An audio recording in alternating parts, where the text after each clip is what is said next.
Je m'appelle Mathieu Prévost, j'ai 35 ans, et j'ai toujours cru qu'il fallait faire les choses correctement. Travailler dur, traiter les gens avec équité, honorer ses engagements, surtout celui que j'ai pris envers Juliette quand j'ai glissé cette bague à son doigt. Notre maison de 4 pièces est située dans l'un d'eux. Ces quartiers pavillonnaires calmes de la banlieue parisienne où les gens se saluent depuis leurs allées et se plaignent de la taxe foncière lors des apéros de voisinage. Juliette a quitté son emploi de graphiste il y a 3 ans pour se consacrer à la maison, comme elle disait. Je ne me suis jamais posé de questions. Je gagnais assez dans la boîte de tech à La Défense où je suis directeur marketing. Elle semblait heureuse. Nous semblions heureux. Pas passionnés, peut-être. Pas comme au début, quand nous ne pouvions pas nous lâcher. Mais stable. En sécurité. Ça compte, non? Un jeudi après-midi a tout changé, même si je ne le savais pas encore. Mon rendez-vous client a été annulé. Une urgence de leur côté. Au lieu de mon arrivée habituelle à 18h15, je me suis retrouvé à tourner ma clé dans la serrure à 15h47. La maison sentait la bougie parfumée et le café, des odeurs normales d'après-midi. Mais quand je suis entré dans la cuisine, quelque chose a traversé le visage de Juliette. De la surprise. C'est certain. Mais était-ce aussi du soulagement? L'expression a disparu si vite que j'ai failli me convaincre que je l'avais imaginé. Tu es rentré tôt. S'est-elle exclamée, son sourire trop éclatant, comme des projecteurs de scènes qui font mal aux yeux. Réunion annulée, ai-je expliqué. Qu'est-ce que tu fais de beau? Oh, je rangeais juste quelques trucs, a-t-elle répondu en faisant un geste vague vers la cuisine. J'ai remarqué qu'elle fermait son ordinateur portable d'un clic sec. L'écran s'est éteint avant que je puisse voir ce qu'elle regardait. Je suis monté à l'étage pour enlever mes vêtements de travail, desserrant ma cravate en montant les marches familières. Quelque chose dans cet après-midi sonnait faux, comme un tableau accroché légèrement de travers. En passant devant la chambre d'amis, j'ai jeté un coup d'œil par habitude. Nous utilisons rarement cette pièce, peut-être une fois il y a 8 mois quand la cousine de Juliette est venue nous voir. C'est là que je les ai vus. Des draps blancs impeccables, tirés au carré, bien tendus sur le lit. Ce matin, quand je suis parti au travail, c'étaient les vieux draps bleus délavés que nous avions depuis des années. Je suis resté sur le pas de la porte. Perplexe. Pourquoi changerait-elle les draps dans une chambre que personne n'utilise? J'ai trouvé Juliette dans la buanderie, le dos tourné, en train de charger le lave-linge. Les vieux draps bleus y entraient, avec des serviettes et d'autres articles divers. La porte de la machine s'est refermée avec plus de force que nécessaire. Pourquoi tu changes les draps de la chambre d'amis? Ai-je demandé, gardant un ton décontracté, curieux plutôt qu'accusateur. Juliette a sursauté comme si j'avais crié, la main pressée sur sa poitrine. Oh! J'ai juste pensé qu'ils avaient besoin d'un coup de frais, a-t-elle bégayé. Tu sais, le ménage de printemps. J'ai hoché la tête lentement. C'est logique? Ai-je répondu. Sauf que nous étions en octobre. Et que nous n'avions pas eu d'invité depuis 8 mois. Et qui fait un ménage de printemps au milieu d'un jeudi après-midi? Cette nuit-là, allongé à côté de ma femme, je fixais le plafond pendant que la respiration de Juliette prenait le rythme régulier du sommeil. Mon esprit ne s'arrêtait pas de ressasser les moments étranges de la journée. Son expression effrayée à mon retour, l'ordinateur refermé brusquement. Ses draps blancs remplaçant des bleus parfaitement propres. Il y a probablement une explication raisonnable, me disais-je. Peut-être a-t-elle renversé quelque chose sur les anciens draps. Peut-être prévoit-elle de recevoir quelqu'un bientôt et a oublié de m'en parler. Peut-être que je me fabrique des problèmes. Là où il n'y en a pas, comme font les gens quand ils s'ennuient ou cherchent du Drame dans une vie paisible. Mais l'image de ces draps blancs tournait en boucle. Dans ma tête. Pas seulement les draps eux-mêmes, mais la façon dont il avait été mis. Un lit fait au carré avec une précision militaire. Juliette n'avait jamais été aussi ordonnée. Elle laissait traîner ses serviettes par terre et la vaisselle dans l'évier. Alors pourquoi serait-elle devenue soudainement une maniaque de l'hôtellerie pour la chambre d'amis? Peut-être que je suis paranoïaque. Peut-être que je détruis ma propre tranquillité d'esprit pour une histoire de lessive. Mais alors que je fermais les yeux, une pensée ne me quittait pas. Pourquoi changer les draps en plein milieu d'un jeudi après-midi? Le week-end est passé avec la lenteur d'un animal blessé.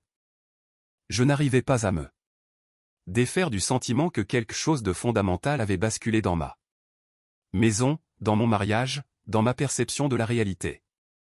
Samedi matin. Juliette a annoncé au petit déjeuner qu'elle et sa sœur prévoyaient une journée complète de shopping au centre de Marc-la-Vallée Village. 1 heure de route. À chaque fois, a-t-elle expliqué en beurrant sa tartine avec une précision délibérée. Je ne serai probablement pas rentré avant le soir. Je l'ai encouragé avec enthousiasme, peut-être trop. Amuse-toi bien, prends ton temps. Dîner peut-être là-bas, ai-je suggéré. Je l'ai regardé partir à 9 heures, sa voiture disparaissant au bout de notre rue calme, et j'ai immédiatement ouvert mon ordinateur. En moins d'1 heure, j'ai commandé 3 petites caméras de sécurité sur un site de vente en ligne avec livraison le jour même. La partie rationnelle de mon cerveau hurlait que j'étais ridicule, paranoïaque, que je franchissais des limites qu'un mariage stable ne franchit pas. Mais une voix plus forte insistait sur le fait que je devais savoir ce qui se passait chez moi. Quand je n'y étais pas. S'il n'y a rien, me suis-je dit, je les désinstallerai et Juliette ne le saura jamais. S'il y a quelque chose, je dois savoir. Les caméras sont arrivées vers 14 heures. J'ai travaillé vite. Méthodiquement, en utilisant tout ce que j'avais appris lors de mes projets de bricolage. Une caméra couvrant la porte d'entrée et l'allée, déguisée en luminaire extérieur. Une placée dans un angle du salon, cachée derrière la plante décorative que la mère de Juliette nous avait offerte pour notre anniversaire.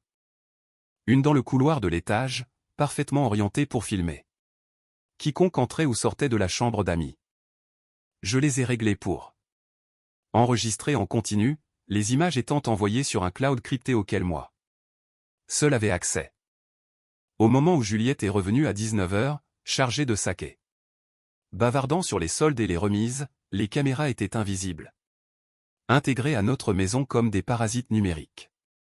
Je l'ai aidée à porter ses achats, souriant et hochant la tête alors qu'elle décrivait sa journée. Les boutiques étaient bondées, mais j'ai trouvé des trucs incroyables, disait-elle avec excitation. Elle m'a montré une robe, une paire de chaussures, une veste qu'elle ne porterait jamais. Ma sœur a dépensé 2 fois plus que moi, a-t-elle ajouté en riant. Je n'ai pas vérifié les caméras. Cette nuit-là. Pas encore. J'avais besoin d'une base de référence, d'une semaine complète d'images pour établir des schémas, pour voir si mes soupçons avaient un fondement ou si je m'inventais des problèmes. La semaine qui a suivi a ressemblé à une simulation où tout semblait normal, mais dont le code source était corrompu. J'allais au travail chaque matin, j'assistais aux réunions, je gérais mon équipe, je répondais aux mails, tout en sachant que quelque part dans le cloud, les images de ma maison vide s'accumulaient comme les preuves de quelque chose que je n'étais pas sûr de vouloir découvrir. Mais j'ai remarqué des choses. Des petits détails que j'aurais pu ignorer avant, quand j'avais une confiance aveugle. Juliette semblait différente, plus énergique, presque rayonnante. Elle s'habillait mieux alors qu'elle était censée être seule à la maison toute la journée. Maquillage soigné, cheveux coiffés au lieu d'être attachés en queue de cheval, des tenues qui semblaient choisies avec soin plutôt que prises au hasard dans le placard. Elle était constamment sur son téléphone, souriant à des messages d'une manière qui me nouait l'estomac. Quand j'entrais dans une pièce, le téléphone disparaissait dans sa poche ou était retourné sur le comptoir comme un réflexe coupable. Quand je demandais avec qui elle textait, elle balayait la question avec une désinvolture travaillée. C'est juste ma sœur, disait-elle. C'est juste le groupe WhatsApp du quartier, prétendait-elle une autre fois. Juste des notifications de shopping en ligne, était sa réponse habituelle. Toujours quelque chose d'innocent et d'ennuyeux. Le jeudi soir, elle s'est montrée inhabituellement affectueuse, préparant mon plat préféré sans que je le demande, s'enquérant de ma journée avec ce qui semblait être un intérêt sincère, suggérant que nous regardions un film ensemble. J'ai joué le jeu, mais tout cela semblait jouer, comme si elle cochait des cases sur une liste de devoirs d'épouse plutôt que d'exprimer une affection spontanée. Vendredi soir, Juliette a prétexté une migraine et s'est couchée à 21h. J'ai attendu que sa respiration devienne profonde, puis j'ai pris mon ordinateur dans la salle de bain, j'ai verrouillé la porte et je me suis assis sur le carrelage. Froid, le dos contre la porte. J'ai ouvert les enregistrements de la semaine écoulée. Du lundi au mercredi, rien d'inhabituel. Juliette faisait la lessive, regardait la télé, scrollait sur son téléphone, préparait son déjeuner, une vie domestique normale. J'ai commencé à me sentir idiot, comme un mari paranoïaque, détruisant son couple sur des soupçons sans fondement. Puis j'ai chargé les images de jeudi. 10h47. Une voiture que je ne reconnaissais pas s'est garée dans mon allée. Un homme en est sorti, grand, athlétique, la trentaine, portant un jean et une chemise ajustée. Il s'est dirigé vers ma porte d'entrée avec l'assurance de quelqu'un qui était chez lui, quelqu'un qui était attendu. Juliette a ouvert la porte avant même qu'il ne puisse frapper. Mon doigt tremblait au-dessus du bouton de lecture. Une partie de moi voulait fermer l'ordinateur, tout effacer, prétendre que je n'avais jamais vu cette voiture. Mais je ne l'ai pas fait. J'ai cliqué sur lecture. Et mon mariage a pris fin. Dans les 60 minutes de vidéos silencieuses qui ont suivi, je me suis forcé à regarder chaque seconde, assis sur le sol de cette salle de bain, le dos pressé contre la porte verrouillée. Ma femme dormait paisiblement à 3 mètres de moi. L'écran de l'ordinateur brillait dans l'obscurité, me montrant la destruction de tout ce que je croyais savoir sur ma vie. Juliette est apparue à l'écran portant une robe noire que je n'avais jamais vue, moulante, élégante, le genre qu'elle portait quand nous sortions ensemble au début. Elle a enlacé l'inconnu sur le pas de la porte, et même avec l'angle large de la caméra, je pouvais voir que ce n'était pas une accolade amicale. C'était trop long, trop familier, trop intime. Ils sont passés dans le salon, et Juliette a versé du vin, la bouteille coûteuse que je gardais pour notre anniversaire le mois prochain. Ils se sont assis l'un contre l'autre sur le canapé, sa main à elle sur le genou de lui, son bras à lui autour de ses épaules. Ils riaient, à l'aise, comme si c'était une routine, comme si c'était leur place. À 11h23, ils se sont embrassés, un baiser profond, passionné, le genre de baiser que je n'avais pas reçu de ma femme depuis des mois, peut-être des années. J'ai regardé mon mariage mourir à ce moment-là. Pas l'acte juridique ou le compte bancaire commun, mais le vrai mariage, celui bâti sur la fidélité et la certitude que nous étions engagés l'un envers l'autre. Ils ont commencé à se déshabiller là, dans mon salon. Sa main glissant sous sa robe, les doigts d'elle défaisant sa ceinture avec une efficacité habituée. Puis ils se sont dirigés vers le couloir, s'embrassant toujours, laissant une traînée de vêtements sur mon parquet comme des miettes de pain marquant le chemin de ma destruction. J'ai passé la section suivante en accéléré. Je n'avais pas besoin de voir les détails. L'entrée de la chambre d'amis était partiellement visible sur la caméra du couloir. Je pouvais voir des mouvements, des ombres, l'épreuve de la trahison intime se déroulant. Sur ces draps blancs que Juliette avait changés si soigneusement. Les draps sûrs. Lesquels elle avait menti. Les draps qui étaient maintenant la preuve d'une préméditation. À 12h15, l'homme est ressorti, complètement habillé, les cheveux légèrement en bataille.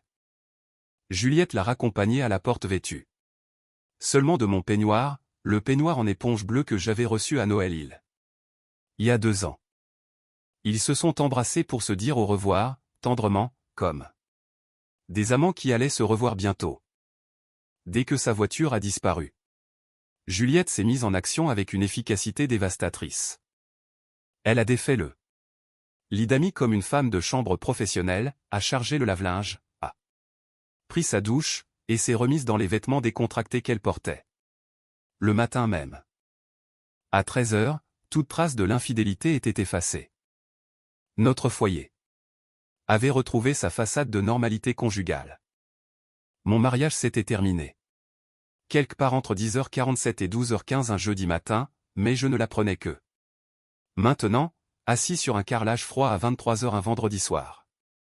J'ai regardé la vidéo 3 fois de plus, me forçant à absorber chaque détail comme un détective étudiant les preuves d'une scène de crime. La façon dont Juliette touchait cet inconnu, la façon dont elle lui souriait, rayonnante, rien à voir avec les sourires polis qu'elle m'adressait. L'efficacité rodée avec laquelle elle avait nettoyé après. Ce n'était pas spontané. Ce n'était pas une erreur commise dans un moment de faiblesse. C'était une routine, planifiée, exécutée. Avec la précision de quelqu'un qui l'avait déjà fait et comptait recommencer. J'ai ouvert un nouveau dossier sur mon ordinateur, je l'ai nommé épreuve, et j'ai sauvegardé chaque clip pertinent.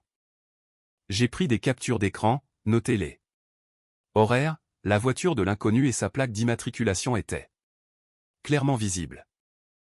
J'avais tout ce qu'il me fallait pour un avocat. La preuve de l'adultère, les dates, les images qui rendraient tout règlement judiciaire en ma faveur. Mais alors que j'étais là dans le noir, écoutant la respiration paisible de ma femme à travers la porte, une nouvelle pensée a pris racine et a commencé à croître comme une plante vénéneuse. Je pourrais demander le divorce. Lundi matin, la prendre par surprise, faire ça proprement, rapidement, de manière dévastatrice. Lui montrer les preuves, laisser son avocat voir les images, regarder son monde s'effondrer. Mais cela signifierait que l'inconnu ne saurait jamais qu'il avait été pris. Il apprendrait juste un jour que Juliette était divorcée et continuerait sa vie sans conséquence. Il trouverait une autre femme mariée à séduire, boirait le vin d'un autre mari, dormirait dans la chambre d'amis d'un autre homme. Non. J'ai refermé l'ordinateur lentement. Ma mâchoire était serrée. Le divorce était la finalité, mais ce n'était pas suffisant. Pas pour 6 ans de mensonges, pas pour avoir été tourné en dérision. Chez moi. Cet homme devait aussi faire face aux conséquences. Il devait savoir que les actes ont un prix, que les mariages des autres ne sont pas des jouets. Au moment où la lueur de l'aube filtrait par la fenêtre de la salle de bain, j'avais la structure d'un plan. Pas seulement des preuves, pas seulement un divorce, mais quelque chose qui ramènerait l'amant sur le pas de ma porte. Vulnérable, exposé et pris sur le fait. Lundi matin, j'ai souri à Juliette au petit déjeuner et j'ai dit les mots qui allaient tout déclencher. Je dois aller à Lyon pour une conférence professionnelle. Un voyage d'1 semaine. Je pars mercredi. Le visage de Juliette a eu une réaction fascinante quand j'ai annoncé ce voyage. Pendant une fraction de seconde, avant qu'elle ne puisse contrôler son expression, un soulagement a traversé ses traits comme un rayon de soleil, perçant les nuages. Puis elle l'a masqué par de l'inquiétude, penchant la tête. Avec ce qu'elle pensait être de la sollicitude. 1 semaine entière? C'est tellement soudain, a-t-elle répondu. J'ai haussé les épaules, jouant mon rôle à la perfection. Grosse réunion client. Le patron veut que je gère la Présentation personnellement. On ne peut pas l'éviter, ai-je expliqué. Désolé. Pour le court préavis. Bien sûr, a répondu Juliette, et j'ai vu sa main se diriger vers son téléphone sur la table, ses doigts frémissant d'une excitation à peine contenue. Je comprends parfaitement. Ce sont des choses qui arrivent. Dans le travail. Une pause, puis la réponse obligatoire, tu vas me manquer. J'ai tendu le bras pour serrer sa main libre. Toi aussi, ai-je répondu. Je pensais l'inverse. Lundi et mardi ont traîné dans une préparation minutieuse. J'ai confirmé les détails avec l'avocat spécialisé que j'avais discrètement contacté pendant le week-end. Les papiers étaient prêts, tout était documenté et juridiquement inattaquable. J'ai dit à mon patron que j'avais besoin de télétravailler pendant quelques jours, invoquant une vague urgence familiale. Il n'a pas posé de questions. Mardi soir, j'ai fait ma valise sous le regard de Juliette depuis le seuil de la chambre, me demandant si j'avais besoin d'aide.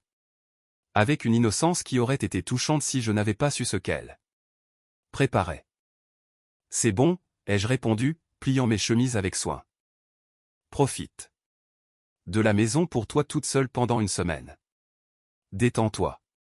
Regarde toutes ces séries que je prétends ne pas aimer.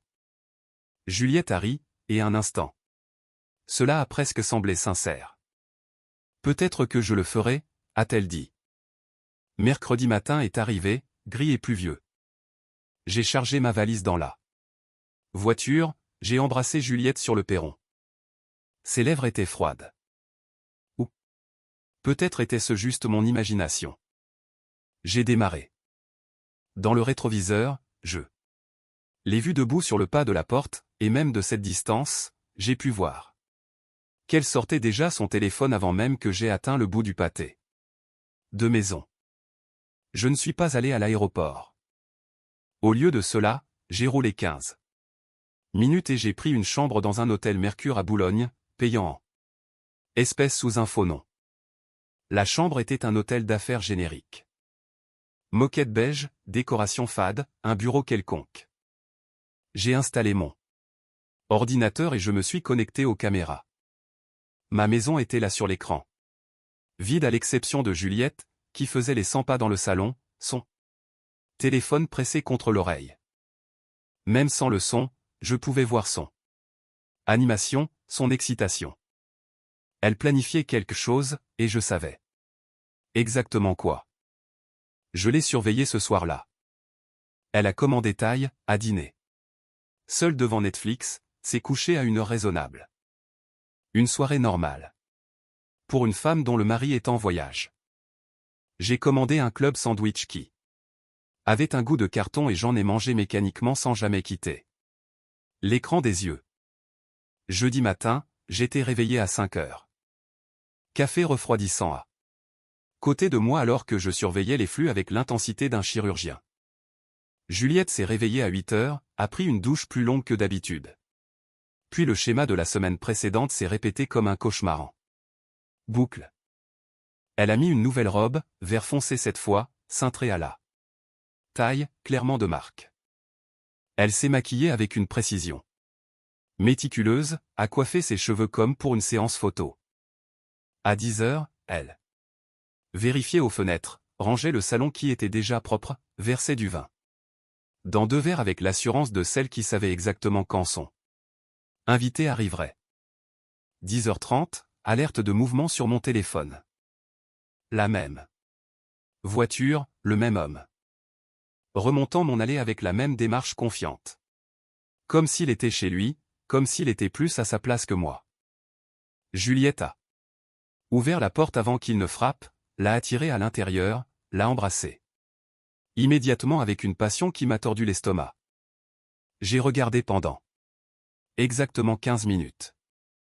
Assez longtemps pour les voir aller sur le canapé.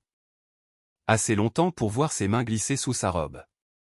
Assez longtemps pour les voir se lever en s'embrassant, se dirigeant vers l'étage. Vers la chambre d'amis. Vers ses draps blancs. Puis j'ai fermé l'ordinateur. J'ai pris mes clés de voiture. Et je suis rentré chez moi. Mes mains étaient stables sur le volant. Après des années de réunions d'affaires et de contrôle de mes réactions sous la pression, je savais comment garder mon sang-froid. Mais ce n'était pas de la colère. C'était au-delà de la colère. C'était une détermination glaciale. Je me suis garé 2 maisons plus loin et j'ai marché calmement vers ma porte. Ma maison semblait paisible de l'extérieur. Pelouse tondue. Rideaux fermés. L'image de la tranquillité suburbaine. J'ai déverrouillé la porte d'entrée. Silencieusement et je suis entré. Des bruits venant de l'étage. Exactement ce à quoi je m'attendais. Exactement ce qui a allumé quelque chose de sombre et de primitif dans ma poitrine. Je suis monté vers la chambre d'amis, là où 2 personnes allaient découvrir que l'intimité est une illusion quand on trahit quelqu'un dans sa propre maison. Je n'ai pas hésité. Je n'ai pas frappé. Je n'ai pas annoncé ma présence pour leur donner une chance de se rhabiller ou d'inventer des excuses. J'ai défoncé la porte d'un coup de pied. La serrure a éclaté dans un fracas d'os brisé, la porte frappant le mur assez fort pour laisser une marque dans le plâtre. Juliette et l'inconnu étaient exactement là où je savais qu'ils seraient. Pris dans la position la plus vulnérable et la plus accablante possible. La tête de l'homme s'est tournée vers la porte, son visage passant de la confusion à la reconnaissance, puis à la terreur en un battement de cœur. Sa bouche s'est ouverte pour parler, mais je ne lui ai pas laissé le temps. J'ai traversé la pièce en 3 enjambées, je l'ai saisi par l'épaule, sa peau était chaude et moite de sueur, et je l'ai arraché de ma femme. Mon poing a percuté son visage avant que l'un d'eux ne puisse réagir. L'impact résonnant dans mon bras comme une décharge électrique. Mes articulations ont rencontré l'os avec un craquement écœurant que j'ai ressenti jusque dans mon âme. Du sang a jailli de son nez en une gerbe pourpre qui a éclaboussé ses draps blancs. Juliette a hurlé. Le son était perçant, primaire. Mais ce n'était qu'un bruit de fond pour moi désormais. L'inconnu est tombé. Lourdement, nu et se débattant, essayant de se protéger avec ses bras. Je l'ai suivi au sol, 6 ans de séances de sport et d'agression contrôlée trouvant enfin leur utilité. Un autre coup à la mâchoire, un autre aux côtes.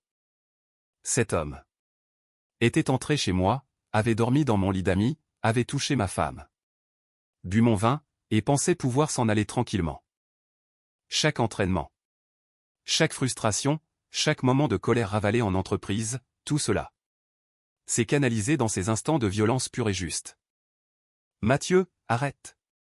Sanglotait Juliette, essayant de me retenir, ses mains agrippant ma chemise. Le drap dans lequel elle s'était enveloppée glissait, mais la pudeur semblait moins importante que de limiter les dégâts. S'il te plaît, ce n'est pas ce que tu crois, a-t-elle supplié désespérément. Je me suis retourné vers elle, et elle a reculé devant la fureur dans mes yeux. C'est exactement ce que je vois. Ai-je rugi? Les mots sont sortis avec une telle force que la pièce semblait trop petite. L'amant halté au sol, le sang coulant de son nez et de sa lèvre. Fendu, émettant des sons d'animal blessé. Je lui ai asséné un dernier coup dans les côtes, pas assez fort pour des dommages permanents, mais assez pour qu'il s'en souvienne pendant des semaines. Puis je l'ai saisi par la cheville et je l'ai traîné. Il était trop étourdi pour résister efficacement, laissant une traînée de gouttes de sang sur la moquette beige alors que je le halais dans les escaliers. Il émettait des protestations étouffées, des gémissements, mais mes oreilles sifflaient trop fort pour traiter ses paroles. J'ai ouvert la porte d'entrée sur l'après-midi ensoleillé et je l'ai littéralement jeté sur la pelouse. Il a atterri en un tas nu et désarticulé, visible pour tout voisin qui regarderait par sa fenêtre. Madame Thomas, la voisine d'à côté, avait probablement droit à un sacré spectacle. Si je te revois un jour près de chez moi, lui ai-je dit, ma voix redevenue mortellement calme, la rage se cristallisant en quelque chose de plus dur, je finirai ce que j'ai commencé. J'ai claqué la porte et je me suis tourné vers Juliette sur les escaliers, un drap enroulé à la hâte, le mascara coulant sur son visage. Elle semblait plus petite, diminuée, comme si on l'avait vidée de son air. Mathieu, laisse-moi t'expliquer, a-t-elle commencé. Sors d'ici, ai-je déclaré froidement. Quoi? A-t-elle demandé, la panique se mêlant à la confusion. Habille-toi et sors. De chez moi, ai-je répété. Sa voix est montée dans les aigus, Mathieu. C'était la première fois. Je te jure qu'on vient juste de. J'ai sorti mon téléphone, ouvert le fichier vidéo du jeudi précédent, et tourné l'écran vert. Elle s'est vue ouvrir la porte à l'inconnu, s'est vue l'embrasser, les a vus monter vers la chambre d'amis ensemble. L'horodatage était clair. Il y a une semaine. Son visage s'est vidé de ses couleurs. Tu as enregistré. A-t-elle chuchoté, horrifié. Pendant une semaine, ai-je répondu, la voix vide de toute émotion. J'ai tout. Chaque fois qu'il est venu, chaque mensonge que tu m'as raconté, chaque fois que tu as changé ses draps en prétendant être fidèle. J'ai empoché le téléphone. Prends tes affaires et pars. Maintenant. J'ai fait une erreur, a-t-elle plaidé en s'approchant. J'ai reculé comme si elle était contagieuse. Des erreurs multiples, à plusieurs reprises, préméditées. Calculées, une trahison continue, ai-je corrigé. J'ai regardé ma montre avec une précision théâtrale. Tu as 20 minutes pour prendre l'essentiel et partir. Si tu n'es pas sorti, j'appelle la police et je leur montre ces vidéos. Comme preuve de violation de domicile et d'adultère. Juliette s'est effondrée en sanglots, mais elle a bougé, a trébuché dans les escaliers, a rassemblé des vêtements avec des mains tremblantes. Je l'ai suivie à distance, regardant froidement alors qu'elle jetait des objets au hasard dans une valise. Où est-ce que je vais aller, a-t-elle demandé, la voix brisée. Chez tes parents. Chez ta sœur. Chez ton amant. Ah non, attends. Il vient de s'enfuir nu et en sang de ma pelouse. Peut-être pas chez lui, ai-je répondu cruellement. Mathieu, s'il te plaît. 19 minutes, ai-je interrompu. Elle est partie avec une seule valise et le visage baigné de larmes, essayant encore de formuler des explications qui mouraient sur ses lèvres quand elle croisait mon regard vide. J'ai verrouillé la porte derrière elle et je suis resté seul dans la maison. Silencieuse. Mes articulations étaient contusionnées. Il y avait du sang sur ma chemise. Pas le mien. La porte de la chambre d'amis pendait de travers sur ses charnières cassées. Je suis allé à la cuisine, je me suis versé 2 doigts de whisky, et j'ai appelé mon avocat. Lancer la procédure, ai-je dit. Ce jour-là, la maison n'était habitée que par le bruit de ma respiration. J'ai bu le whisky. D'un trait, ne ressentant rien. J'avais gagné. Mais pourquoi la victoire? Avait-elle un goût de cendre? La destruction légale de la vie de Juliette a pris exactement 3 mois. Mes preuves étaient accablantes. Des vidéos hautes définitions, des horodatages, des schémas de comportement qu'aucun avocat ne pouvait justifier. L'avocat de Juliette a tenté de négocier, réclamant une pension alimentaire, une division équitable des biens, plaidant la détresse émotionnelle. Mon avocat a diffusé 30 secondes de vidéo au tribunal. Le visage du juge a tout dit. Juliette a reçu le minimum légal. De quoi survivre. Temporairement, rien de plus. J'ai gardé la maison, mes comptes d'épargne, ma dignité, et ma conviction que les actes ont des conséquences. Les retombées sociales ont été pires que la bataille juridique, et j'ai orchestré chaque instant. J'ai envoyé des copies des preuves aux parents de Juliette avec une chronologie détaillée. Je ne l'ai pas fait par cruauté. Je l'ai fait parce qu'ils méritaient de savoir pourquoi leur fille était soudainement à la ruée. Les appelait en pleurs. La réponse de son père, quand Juliette s'est présentée à leur porte avec sa valise et son histoire larmoyante, a été sans appel: « Tu as détruit ton mariage. Tu nous as humiliés.